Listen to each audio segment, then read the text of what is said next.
The name Rasta comes from me having the desire to want to spread the word of one love and Rastafari, to people. I figured the best way of me doing that is to change my name to Rasta. And Rasta is a lifestyle based on love, positivity, and no racism kind of thing. Just a real positive vibration that's great for everybody to live by. I started painting shoes about 5 years ago.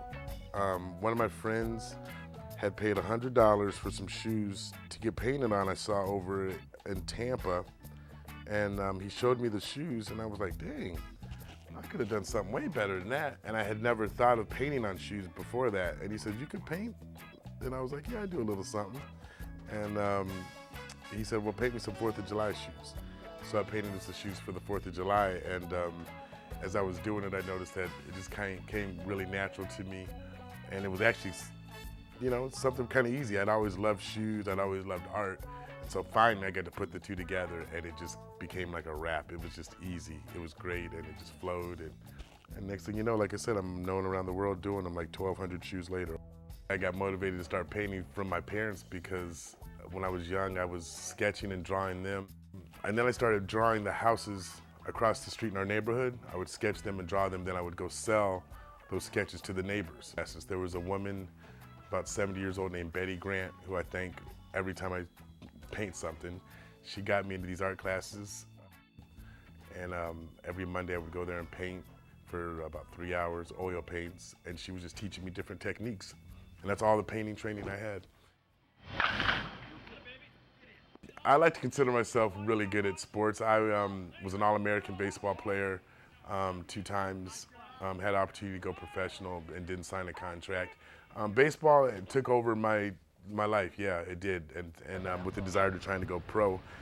I found it happens with me with sports is the same attention to detail and the desire to be the best and the desire to really, really push limits. I did that in sports too, really trying to be the best, trained in a way to focus on the real tiny details to make myself better than other athletes. And then when I got into the painting of the shoes and painting into my art real serious, I started noticing the similarities in the two. The desire to be not just good, but be the best. And that only comes from constantly really, really pushing myself on each shoe that I do to not just get good at it, but actually be better than the last one. So I just pushing the limit, pushing myself. I'm trying to make lines better, trying to make designs better, trying to paint quicker, trying to paint, trying to paint just to be a better artist, the best I could be, And so it all kind of combines into one thing. I tell a lot of people, and they really find it hard to believe, but I actually play sports and baseball better than I paint.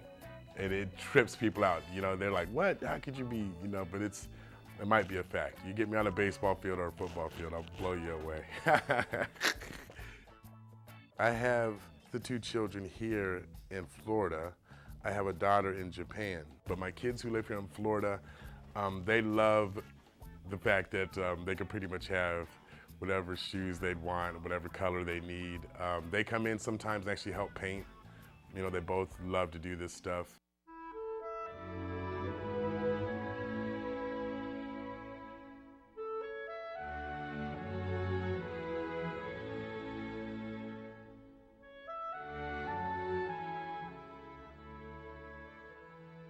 Dance is many things to many people. It can be in many kinds of venues. It's an educational element. It is both a blend of art and science, and it involves artistic expression as well as very functional understanding of movement. And I love that connection between the two. That is kind of what inspires me about them. They work hand in hand, that sort of creativity part of it and the functional aspect of it. I've danced since I was 3, so many years by this point. I've had several inspirations behind the Dance Engineering Collaborative project that I initiated in 2006. One of those was from my dad's experience. He was injured in a very severe car accident when I was 12 years old, and I was a caregiver for him for many years with my mom. He was in very kinds of different chairs, and we were often trying to find ways of accessing him and still connecting to him, and it was like the chairs themselves were kind of isolating. So I began to think about, well, how do we really make these devices as user-friendly and human as possible, because to serve, that communication, that connectivity between humans.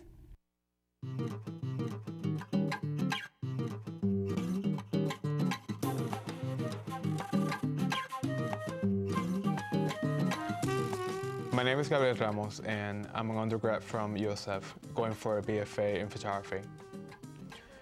I'm originally from Puerto Rico, and I was born in Aguadilla, Puerto Rico, and I've been in the US for 8 years. My earliest memory of art, I think I can say that it was a painting from my mom. She used to paint, and she was in college when she was doing art. She didn't pursue it for something major like a bachelor's degree, but she was taking classes at that time. And I always used to stare at her when she was painting.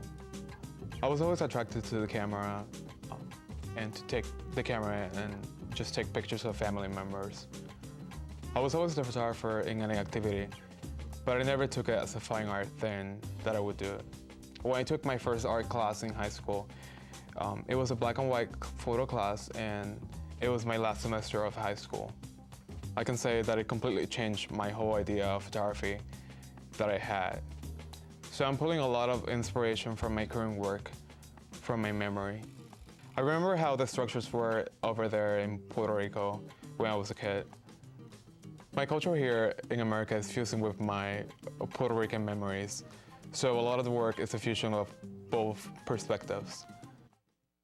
I would say hours I put in about at least 10 to 15 a day, sometimes on the computer just to research items or just to prep the stuff. That takes a considerable amount of hours. That could take up to a minimum 2 to 5 hours a day.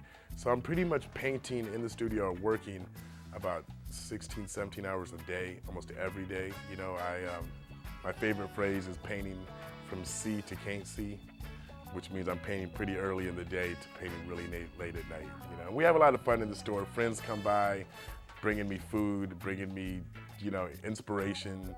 You know, we play the music really loud. I like to inspire other people with the art and with my store and with the music and just, you know, the positive vibration of one love. You know, I really want to send off that vibration to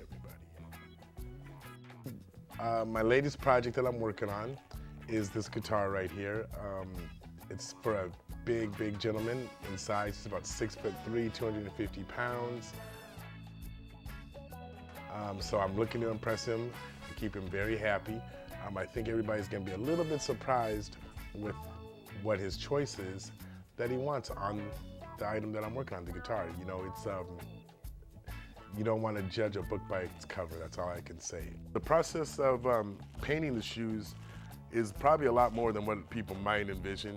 I'll study up, make sure that the shoe idea that they're talking about hasn't been created yet, and if it has been created, how do I create one that's nothing like anything else that's out there? I'll use a acetone type of material, liquid, wipe down each shoe. That will take off that clear coat. That gives me a bare piece of leather to paint on. Normal acrylic paints will crack and peel on you, but after finding out in years of practice, I'm gonna get the right materials, which is a leather paint that's not gonna crack or peel or come off or anything like that. One thing about the paint, each one of these colors is gonna require about 4 to 5 coats of the paint. You're gonna see me twist the shoe around a lot. I'll be moving it around upside down and like this and all that, just to get good angles for my brush to fit and get my lines straight. So by trying to hold it straight in one way the whole time, I would never be able to get the paint inside some of the grooves that it needs to be. In the spring 2008 concert, I choreographed a piece here at USF, and it was actually a culmination at the time of the dance and engineering collaborative project that I was working on, which is looking at new kinds of mobility devices for dance. And so within that piece of choreography, I explored working with segways as extensions of the human body and all kinds of different chairs as extensions of the human body. We actually showcased the prototype chair within that piece as well. And I also used different kinds of fabric. And so we were exploring again the relationship of the human body form to these devices and how they can work together expressively.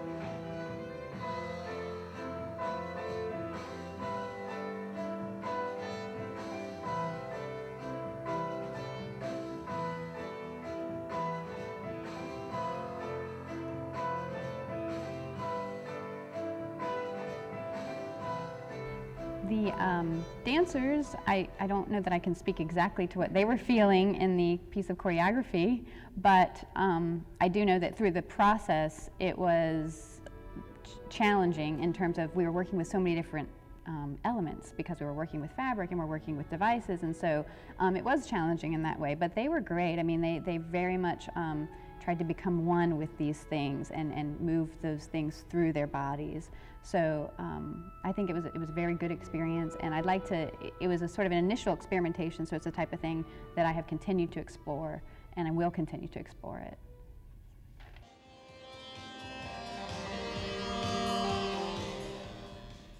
For the iPad improvisation, David Williams in the School of Music had approached me and was interested.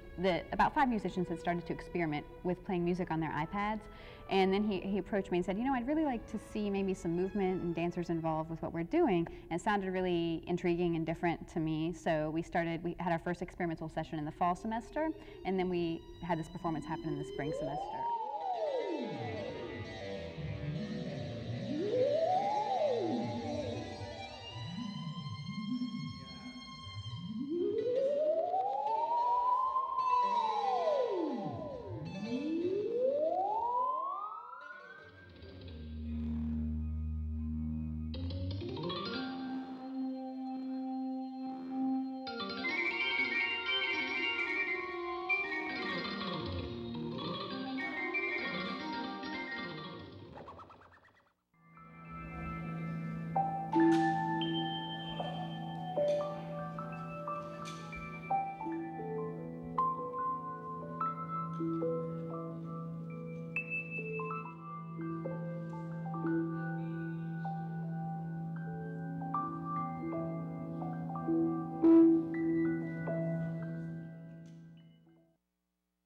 I've been working with my underwater series called Fragile Suburbia, and basically they're a suburban/urban neighborhoods that I made out of paper. They're all paper and they're basically submerged in a tank of water, so I get to photograph them inside of the tank. The dioramas that I create out of paper can usually last a couple hours with no movement, but if I start moving them around or taking them up to the surface, they'll start breaking apart. Sometimes I'll get the detail that I want in the picture to come across in the photograph. But sometimes it gets lost because of the position of the paper, or it doesn't show up in the composition that I want it. This is inspired by those second-story houses in Puerto Rico, which have columns and people usually just park underneath. People usually have sometimes up to 3 houses stacked next to each other. I usually give it my own twist, and a lot of the houses that I build don't have any doors, and they only have windows. So I'm always omitting the door, although you see a staircase over here. There's an element of entrance, but there's no actual evidence of an entrance to go in. This is going to give me the background, and I have an image pre-selected already. Right now I'm using images, vintage images, from Puerto Rico that were in the Library of Congress photo account. Usually there's no problems with using those images. I still would rather create my own backgrounds, but it is good to explore different ways. The images that I found were pretty similar to the structures that I'm doing, so I decided to use them. I did a lot of Photoshop to the image that I'm going to use for the background to match the structures here. The photograph that I chose didn't have any pink on it, so I highlighted some of the structures in the photo to make them more pink. I'm composing the bubbles so they look good on camera. I have been intrigued by how it looks from up top, because it almost looks like aerial photography. I'm really interested in the abstraction of how the image looks. Right now I'm editing and finalizing a couple things before I print. Printing is a big part of photography, and getting it right colors or the right composition that I want is very important, and printing is a big part of it. So I really like this section over here, and the colors look very good and vibrant. Yes, just doing some fill-ins a little bit on this thing, kind of making this look like the curtain that these 2 guys always opened up each scene of the Muppets with. The more as I go on with this thing, I notice there's just a little bit more that I can add to it to make it probably a little bit better, you know. have a little philosophy while I'm painting sometimes called why not. And it's like, you know, you're deciding whether or not to add something or paint something. I just kind of go, why not add it? You know, it always seems to make it better. I have a hard time sometimes knowing when to stop because being in the custom order business, you know, of giving people custom pieces, not everybody's budget's the same and not everybody's desire to have something on, some people want a lot, some want a little, and some people pay a lot and some pay a little. And so sometimes as I'm doing projects, you kind of see that the person may not have been able to afford to give you as much money to take the project to its full extent. And so sometimes I do find myself using my favorite phrase, which is I spoil everybody really well. Regardless if somebody pays a little bit or a lot, I'm still gonna give them the best piece that will look best on that project, usually, you know? So I definitely find it hard to stop sometimes because I love just, you know, giving people the best, most impressive piece, you know, it makes them happy and me. I figure if my name's gonna be on it, I might as well come strong with it. At least once a month, I'd say. I always do something with my front window, but this is a major dramatic change as far as putting the Harley-Davidson Sportster in the window, custom painted. You know, I just like to kind of impress and shock people and come with something really cool as they're walking down the sidewalk and checking out the window. I like to have them always talking about what the heck did he do this time or what's in there new. It pretty much covers the store really well with the paintball gun in there, the sneakers, the motorcycle, the women's shoes are still down there, the skateboard's still up there, you know. So it still represents a little bit of everything that I do. Today in the School of Music, they have a gala performance, and the idea is to celebrate the opening of the new School of Music. And so as part of this, we did a pre-performance improvisation with both dancers and musicians, and the musicians were playing music on their iPads, and the dancers were improvising, but in a particular structure, and translating that music through their bodies. When the dancers start out, they're actually adhered to the structure itself, they're adhered to the building, and then as the musicians begin to play on their iPads, once the sound starts to fill the space, the dancers peel off and actually, you know, detach from the architecture, and, you know, the space becomes alive. So the idea is it starts to fill with motion and all of that as the sound kind of moves through the building.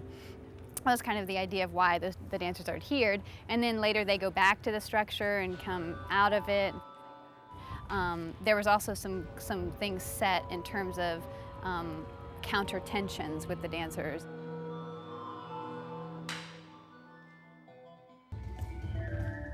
Because the music, I don't know if you noticed it, but the music in a lot of cases, it had this kind of like sense of pulling, you know, this kind of like stretching kind of feeling. And so my thought was to sort of mirror that in some of the counter tensions and counterbalances that the dancers were doing. So we definitely were responding as much as possible to the music.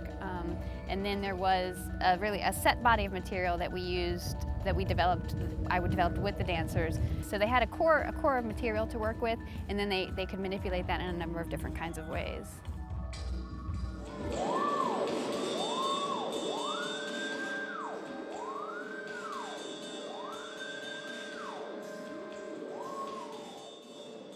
In terms of challenges that come with improvisation, you know, there's a concern of, you know, are the dancers really responding to each other? Are they really responding to the music?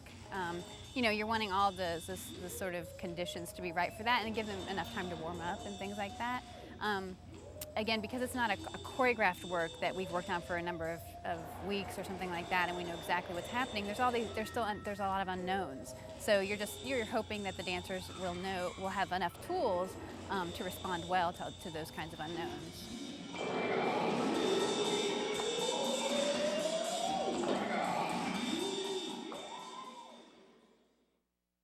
You know, one of the things that we learn in dance a lot is about balance. And balance is continuous adjustment of continuous change. And that definition actually comes out of a book, Improvisation in Life and Art. And I love that definition because that is what balance is. It's what we all work with all the time, is that continuous adjustment of continuous change. And it's a good thing to remember rather than thinking about balance being this static point that you maintain and you find it and it's this culmination of something and that's what you're going towards, because really it's just this continual experience.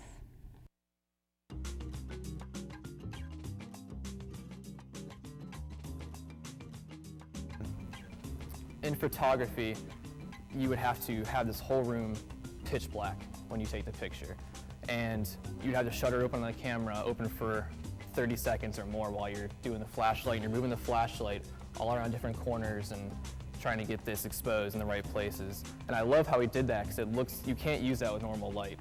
He does mainly photographs, and there's a lot of things I like about it. Like his level of sharpness, and he gets a real vibrant amount of color out of the way he does things.